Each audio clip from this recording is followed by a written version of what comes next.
The theme of this week's Discovery episode: The Wolf Inside, Secrets. Burnham doesn't want to tell Saru that Kelpians in the mirror universe are slaves. Saru doesn't want to tell Burnham about Culber's death. Both do so to protect the other from uncomfortable truths, which brings us to the most uncomfortable truth.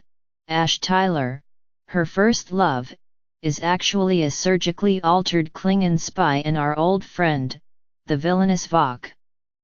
By the end of this episode, he's finally remembered. Of course, Discovery had telegraphed this for weeks. It was so obvious that I suggested in last week's recap that it was too obvious. Even in this episode, in the pre-credits scenes, 14 minutes, while Burnham lies in Tyler's arms, she says, "We're all human here," before adding, "Maybe none of us, no matter what world we're from, really know what darkness is waiting inside." Sonequa Martin Green might as well have said, "I am going to foreshadow right here." This leads me to wonder exactly why the Discovery writing staff even went through the motions of trying to turn this into some sort of plot twist.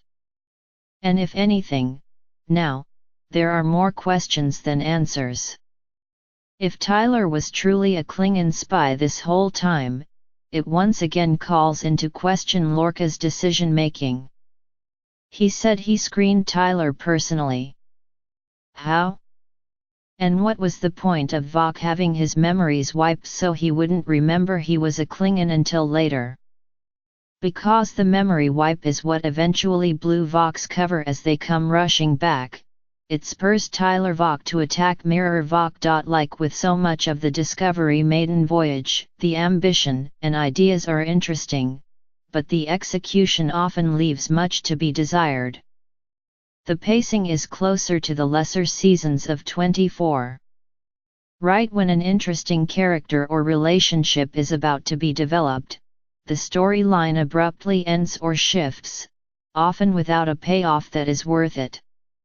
This episode is a concrete example of this. The Vok revelation was just not that interesting, mainly because we didn't get to know Vok well enough. The opening scene. The director T.J. Scott does masterful work in the opening moments, when Stamets's body is found holding Culber's body. It is derivative to the scene in First Contact, when the Borg first beam over to the Enterprise. Long, dark and empty hallways are a tried and tested way to get audiences to the edge of their seats. Side note: notice the color palette in Discovery. It is literally the darkest Star Trek series that has ever existed. Nearly every scene is shrouded in gray or black.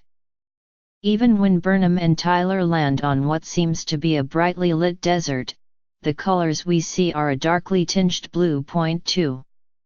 Evil Giorgio Yu. The return of Michelle Yeoh as the evil emperor of the Terran Empire was an unsurprising but welcome development. Ms. Yeoh's Giorgio was killed off far too soon and unnecessarily. I look forward to seeing some version of her on the screen again. 1. The Stamets storyline: I didn't totally understand what Tilly was trying to do to save Stamets. But that's okay. That happens often in Trek. What I had a harder time with was why Saru and Tilly automatically assume that it was Stamets that murdered Culber. I understand that he was found holding him, but this clearly warrants more investigation. Surely, a surveillance camera would have shown Tyler leaving sick bay. Saru also, in initially pushing back on Tilly's treatment plan, says Stamets's life is in the medical team's hands. Why can't the medical team and Tilly work together? Why isn't the medical team in the room as Tilly attempts to do whatever she was trying to do? And if there is a significant medical team on Discovery, how was it that Stamets was able to leave sick bay, with a dead body, without being discovered by someone on the medical staff? Side note: Anthony Rapp is doing great work as possessed Stamets. 2. Mirror Sarik's mind meld. How did Sarik's mind meld not show more than Burnham's intent? Sarik clearly realizes he's seeing something he should not see in his mind meld of someone who, in this universe, is an enemy. Yet, instead of asking a question about someone who he has no reason to trust, he deems her intention pure and even doubles down on it after the Tyler attack. And why wouldn't Sarik mind meld with Tyler too, just in case? In Undiscovered Country, through a simple mind meld, Spock is able to identify all the perpetrators of a vast conspiracy.